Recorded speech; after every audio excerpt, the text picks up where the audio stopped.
Hi, I'm Eric Siegel with ericstrains.com. Today we're going to take a look at a new 3-rail O-scale brass steam engine from Weaver Models. This is the Lehigh Valley Black Diamond 462. The real-life Lehigh Valley 2097 was built in the 1920s and started off as a normal 462 K6 Pacific type steam engine. And then around 1939, the Lehigh Valley put a shroud over the engine to give it the more streamlined look like you see here. And this was a very popular thing to do in the late 1930s during the Great Depression.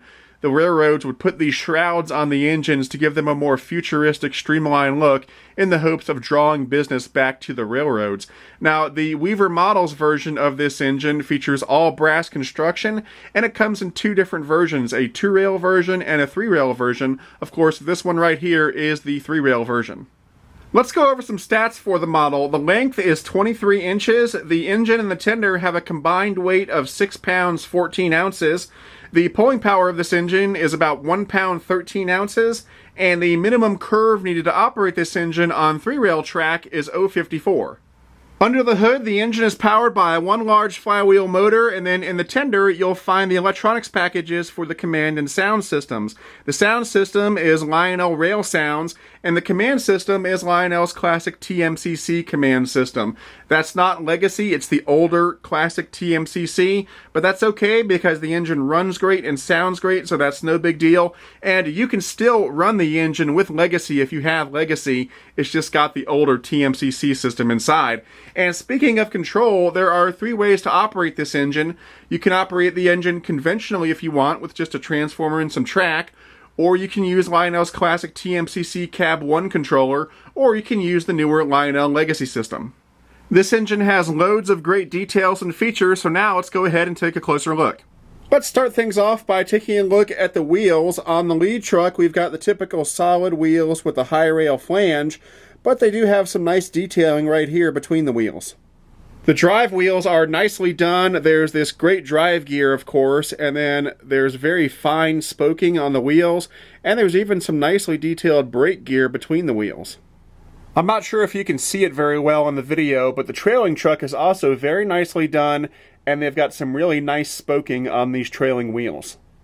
Here's a look at the pilot area on the front of the engine. You can see it's very nicely detailed, nice crisp paint. There's a separately applied coupler cut bar, as well as some separately applied grab irons.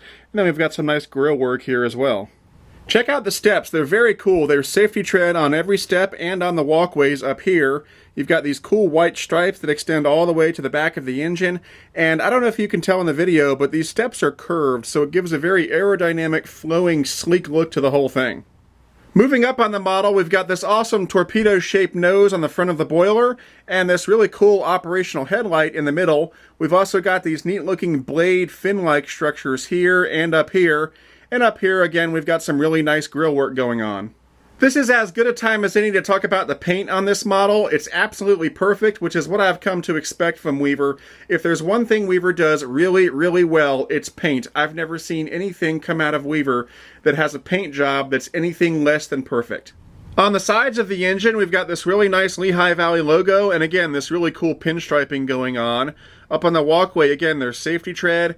There are separately applied grab irons and handrails on either side of the boiler, and even though this is a streamlined engine, there are still a few opportunities for some nice cast-in and separately applied details here and there. And then, of course, up here we've got operating marker lights and number boards. Up on top of the engine, we've got a smokestack with an operating smoke unit inside, and of course, to load smoke fluid into the smoke unit, you just pour the smoke fluid directly down the stack. Now, this does have one of these smoke units from Train America Studios that apparently shuts off automatically if it runs out of smoke fluid, thereby eliminating any chance of damaging the smoke unit. But just to be safe, I always like to keep plenty of smoke fluid in the smoke unit, just in case that automatic shutoff feature doesn't work for some reason. Moving back, we've got the sand and steam domes, and we've also got some nice rivet detailing up here as well. Moving back, we've got this neat cutout in the shroud, and then down in there you've got the whistle and the pop-off valves and so forth. It just looks really cool, and it gives the model some depth. And then behind that, on top of the cab, we've got this vent that opens up like that. The outside of the cab is very well done. We've got this really cool window here with a clear plastic insert inside. We've also got a window here with a clear plastic insert and some very fine wire details around that window. Here's a look at the back of the engine and the inside of the cab. Down here you've got the plug for the tether connection from the tender. Then you've got separately applied grab irons on either side of the cab, as well as additional windows with clear plastic inserts. Inside the cab there's safety tread on the deck, 2 hand-painted crew figures, and a very detailed back head.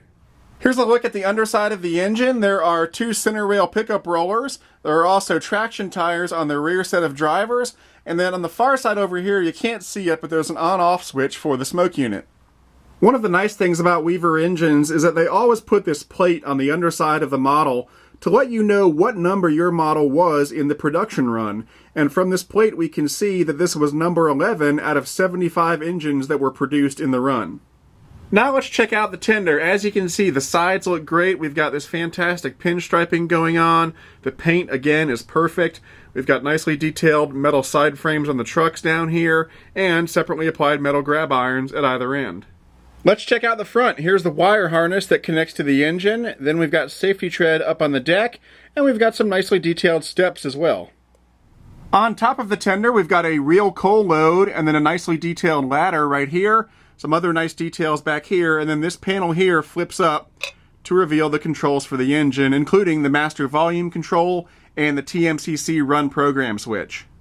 The back of the tender is very nicely done. There are separately applied metal grab irons, as well as a ladder and a coupler cut bar. There's also an operational backup light right here, and an electrocoupler down here. Now, this tender has a nice feature that a lot of Weaver engines have these days. You know, one of the curses of 3-rail O-scale is that you have to deal with these big tin plate couplers.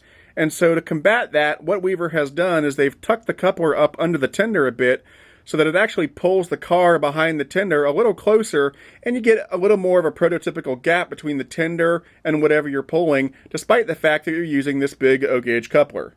Finally, here's what the underside of the tender looks like. There are 2 center rail pickup rollers, 1 per truck. There's some nice add-on detailing here, and then the speaker for the sound system is under this truck right here. Okay, the last thing we're going to do before we start the engine up is BF IMO, best feature in my opinion. You know, when it comes to streamlined steam engines, as beautiful as they are, one of the minor drawbacks is that they often don't have a lot of intricate detailing because they're a streamlined engine, and so they don't have near as much detail on them as a normal steam engine would. Well, Weaver did a very good job of making this a very intricate, detailed model, even though it's a streamlined engine. And so, in my opinion, the best feature of the engine is the streamlined detailing. Okay, I've got the engine programmed into my Lionel Legacy remote, as you can see, and I've set it as a TMCC type engine so that I have the classic TMCC controls here. So let's go ahead and start it up.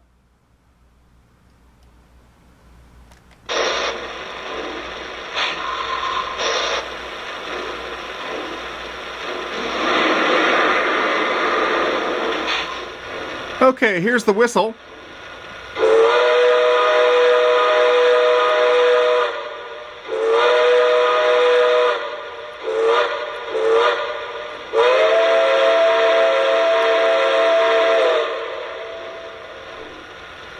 And here's the bell.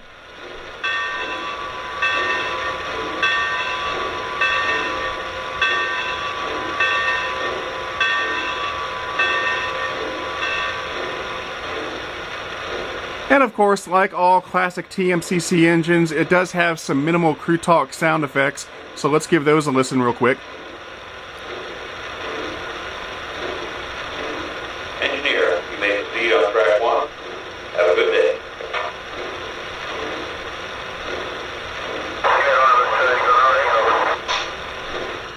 Okay, we're ready to roll it out. Now, ordinarily, I would pull a matching set of Lehigh Valley passenger cars behind the engine, but I don't have a matching set of passenger cars for this engine yet.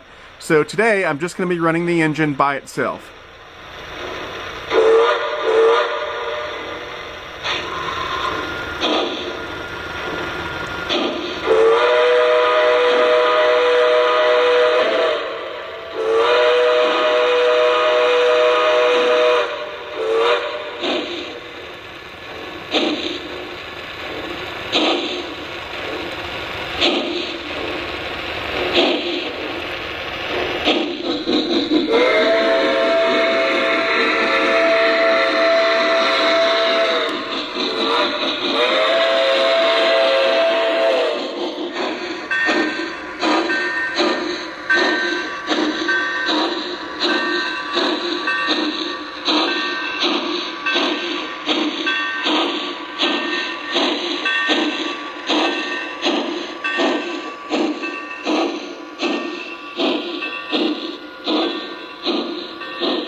Okay, that about wraps it up for this review. This is a great model, which is what I've come to expect from Weaver.